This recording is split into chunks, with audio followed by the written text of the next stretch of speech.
The objectives of this case of study is to understand the competitive advantage Zoom had in 2020 and which made it become the most valuable platform or the most used platform during the pandemic times, the threats the company suffered during this period of 2020-2021, and what were the solutions they came up with, and if the solutions worked, and the future of the platform once the pandemic is coming to an end and a new reality is coming. So how the company is going to adjust to that.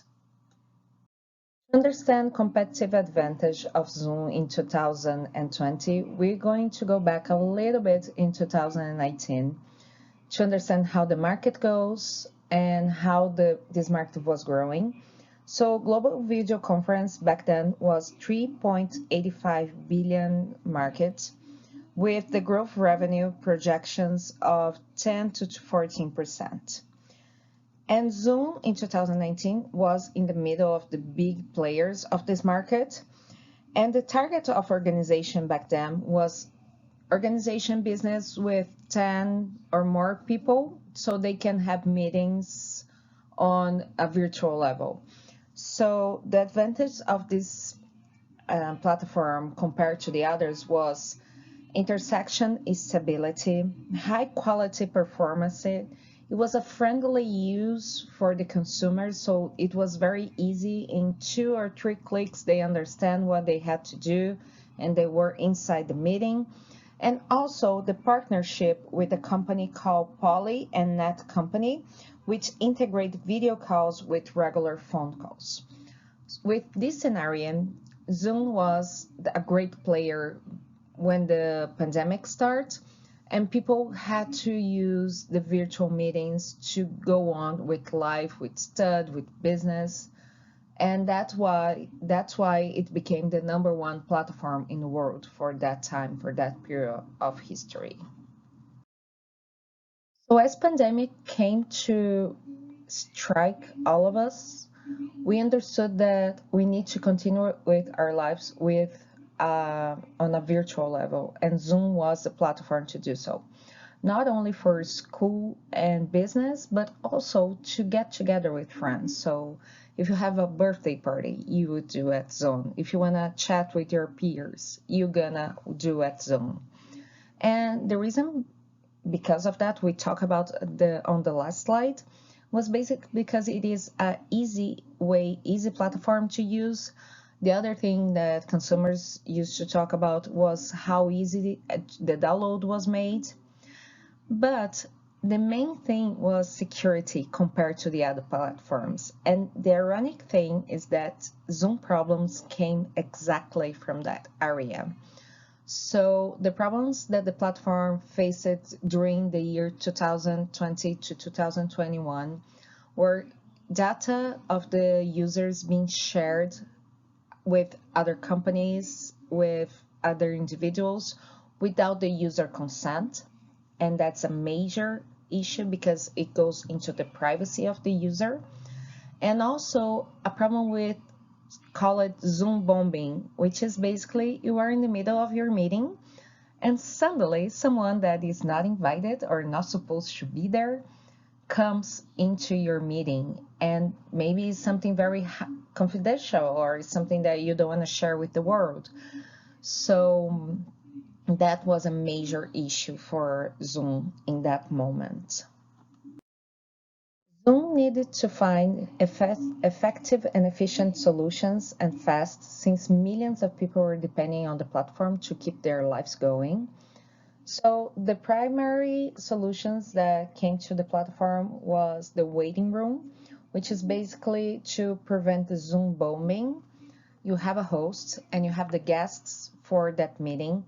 Every guest has a password to come into the meeting. And even with the password, it stays on the waiting room and the host needs to accept this person into the meeting. So that prevents the Zoom bombing. They partnership with Keybase Inc. to build an end-to-end encrypted message. And this is basically end-to-end encrypted message takes the data, it transforms in a scramble test. which is only decoded by the receiver. So that makes data much more private and much more secure. Zoom also partnership with CrowdStrike Inc. to build network services that were more secure. But that created another problem. The platform is a little bit slower than it was before, so that's something they are working on right now. And if there was any other solution that I would add to all of that, I wouldn't think on anything right now because I think Zoom covered all the topics that were having the problems there. The only thing to have in mind is as technology goes on and as security problems also go on and people find another ways to track the platform or to steal data from the users, Zoom must be aware to keep going with the security and keep updating this platform to be as secure as it is possible. So we went through what made Zoom so trustable for users. We went through a little bit about the problems and the solutions. And now let's talk about a little bit about the upcoming on Zoom or the future, especially post-pandemic. Since the vaccines were enunciated and good part of the world population is already had their doses of vaccine, and we are going back to a normal life or a non-virtual life, Zoom needs to make sure the platform keeps going with the new world that it's configuring right now.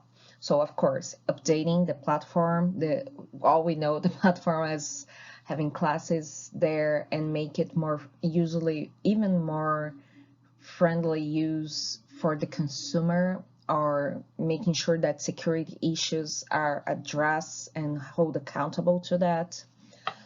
And Zoom also is releasing a few new products. One is Zoom Room that goes for those needs of hybrid work. There is a little bit on virtual, a little bit on presential, maybe coworkers that doesn't want to go to the presential work, have the meetings on their homes with the colleagues that are on work, or even with like multinationals that have people working all over the world. That's a great solution. We have people working from the companies, but also on virtual level. We have Zoom Phone, which is a platform that has been working on video phone calls, regular phone calls. It addressed to everything. Zoom right now, especially with the metaverse on there, is a reality. The metaverse is a reality now, so companies need to think how they're going to address to this new way of communicating. Zoom is working on platforms or in tools for augmented reality and virtual reality. And also that would also help on the Zoom fatigue of the users. So staying in front of the computer in front of screen for a lot of times, augmented reality and virtual reality would help to prevent that. And also new possibilities, especially when it comes to the Z generation that is in there, the TikTok generation. The Zoom platform, I think maybe integrating with that fast way of communication, that 15 seconds that people have to communicate, that might be a good way for the platform to think too. So we can address to that too. So that's it. Thank you very much.